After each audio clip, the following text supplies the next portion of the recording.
Salam sejahtera untuk kita semua. Perkenalkan, nama saya Daniel Selagan dengan NIM L1A120058, program studi Kehutanan kelas R003, Fakultas Pertanian Universitas Jambi, mata kuliah Ilmu Sosial Budaya Dasar, SPD, dosen pengampu Ibu Maria Ulfa, SHUT, MSI. Materi yang saya akan bahas dalam video ini adalah manusia dan peradaban. Pengertian manusia yang pertama, menurut Socrates, manusia adalah makhluk hidup berkaki dua yang tidak berbulu dengan berkuku datar dan lebar. Yang kedua, menurut Nikolaus dan Sudirja, manusia itu bineka tetapi tunggal. Bineka karena terdiri dari jasmani dan rohani, akan tetapi satu karena jasmani dan rohani terdapat dalam satu jasad. Yang ketiga, menurut Omar Muhammad, manusia adalah makhluk yang paling mulia karena dapat berpikir. Manusia itu memiliki 3 dimensi, yaitu badan, akal, dan roh. Manusia adalah makhluk beradab, sehingga mampu menciptakan peradaban. Peradaban sebagai makhluk yang bernilai tinggi, indah, dan maju. Menunjukkan bahwa manusia adalah makhluk yang memiliki kecerdasan dan sifatnya fisik seperti barang, bangunan, benda, tetapi juga menunjuk pada wujud gagasan, ide, dan perilaku manusia yang tinggi, indah, dan maju. Untuk menjadi makhluk yang beradab, manusia harus selalu menjunjung tinggi aturan-aturan, norma-norma, adat istiadat, nilai-nilai kehidupan yang abadi yang ada di masyarakat, yang diwujudkan dengan menaati berbagai peranata sosial dan aturan sosial, sehingga dalam kehidupan di masyarakat akan tercipta ketenangan, kenyamanan, ketentraman, dan kedamaian. Dan inilah sesungguhnya makna hakiki sebagai manusia yang beradab.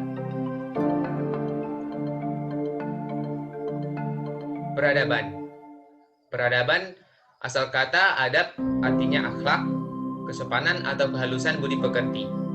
Istilah peradaban sering dipakai untuk menunjukkan pendapat dan penilaian kita terhadap perkembangan kebudayaan.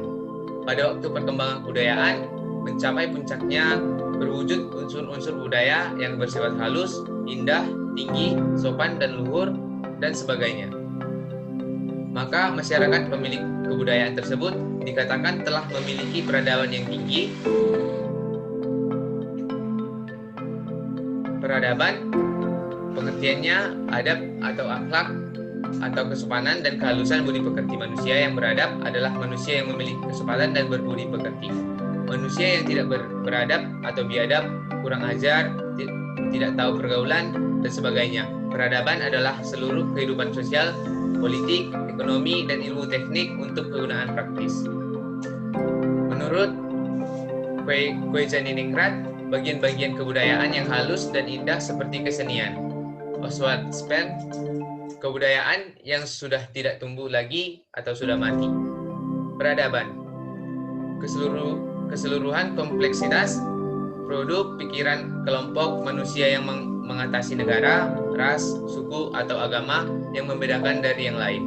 Beradab tidaknya sebuah masyarakat bersifat relatif.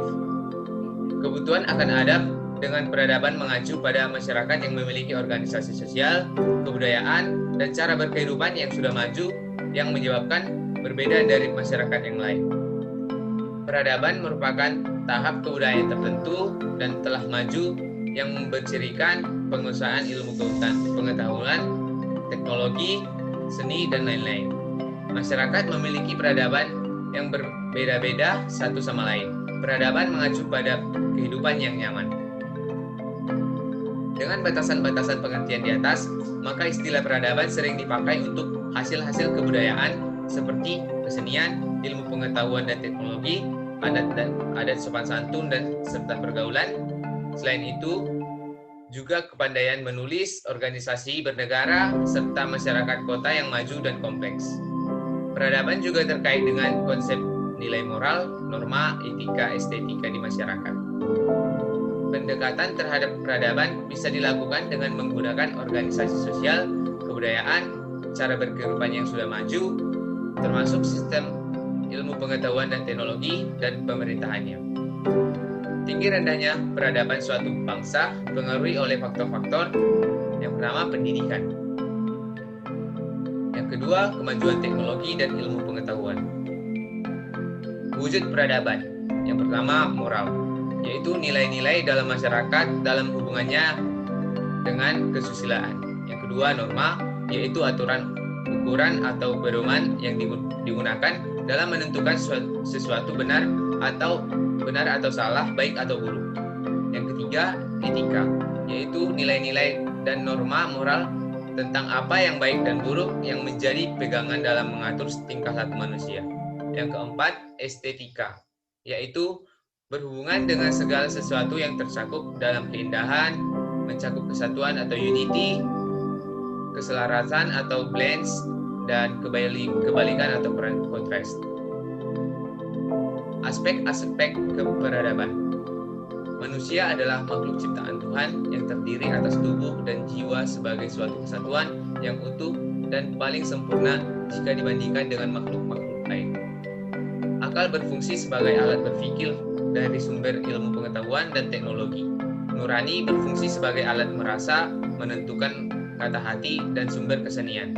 Kehendak berfungsi sebagai alat memutus, menentukan kebutuhan, dan sumber kegunaan. Evolusi budaya dan tahapan-tahapan peradaban. Kehidupan masyarakat adalah pola kehidupan yang berkelompok dalam bentuk-bentuk karena ikatan perkawinan dan keturunan darah seperti keluarga, kesatuan geografis seperti desa dan marga, kesamaan asal-usul seperti etnis Melayu, Cina, dan Sunda, kesamaan kepentingan dan tujuan, kesamaan keahlian dan keterampilan seperti profesi keilmuan. Latar belakang terjadinya perubahan atau evolusi budaya. Latar belakang terjadinya perubahan atau evolusi budaya. Yang pertama, jarak komunikasi antar kelompok etnis. Yang kedua, pelaksanaan pembangunan. Yang ketiga, impact. Dampak evolusi bagi budaya. Evolusi budaya dapat mengurangi, menghapuskan hak dan memposisikan manusia sebagai objek, bukan subjek, antara lain sebagai berikut.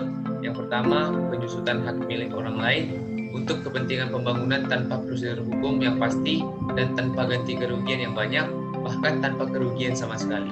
Yang kedua, mengurangi atau meniadakan arti kemanusiaan seseorang, memandang manusia sebagai objek sasaran yang selalu dikenal, penertiban serta hak asasinya tidak dihargai. Yang ketiga, tindakan sewenang-wenang dan tidak ada kepastian hukum dalam hubungan antara penguasa, pejabat, majikan, dengan rakyat bawahan atau buruh. Perubahan budaya artinya perubahan sikap mental, pola pikir, dan pola tingkah laku masyarakat dalam berbagai aspek nilai kebudayaan. Perubahan budaya yang pertama, dalam sudut pandang positif, memperkaya nilai-nilai kehidupan yang sudah ada, mendorong ke arah kemajuan, dan mensejahterakan kehidupan masyarakat. Yang kedua, dalam sudut pandang negatif, merusak nilai-nilai kebudayaan yang sudah ada, menghambat kemajuan, memperburuk sendi-sendi kehidupan, dan merugikan masyarakat sehingga terjadi krisis kemasyarakatan. Indikator peradaban, organisasi sosial, kebudayaan tinggi, dan cara kehidupan yang sudah maju. Dalam kebudayaan Barat, manusia beradab adalah orang yang berpendidikan, sopan, dan berbudaya. Ciri penting dalam definisi peradaban adalah berbudaya atau kultur, antara lain melek huruf atau liter. Faktor penting dalam pembentukan kebudayaan yaitu religi, bahasa, seni, dan ilmu pengetahuan. Di zaman modern saat ini, teknologi sangat berpengaruh terhadap perubahan peradaban yang sangat erat hubungannya dengan budaya dan adat dalam masyarakat. Sebaiknya kita harus semakin pandai dan menyaring budaya dan adat luar yang sifatnya tidak sesuai dengan budaya dan adat kita yang selama ini kita jaga. Terima kasih. Demikianlah video dan materi yang dapat saya sampaikan.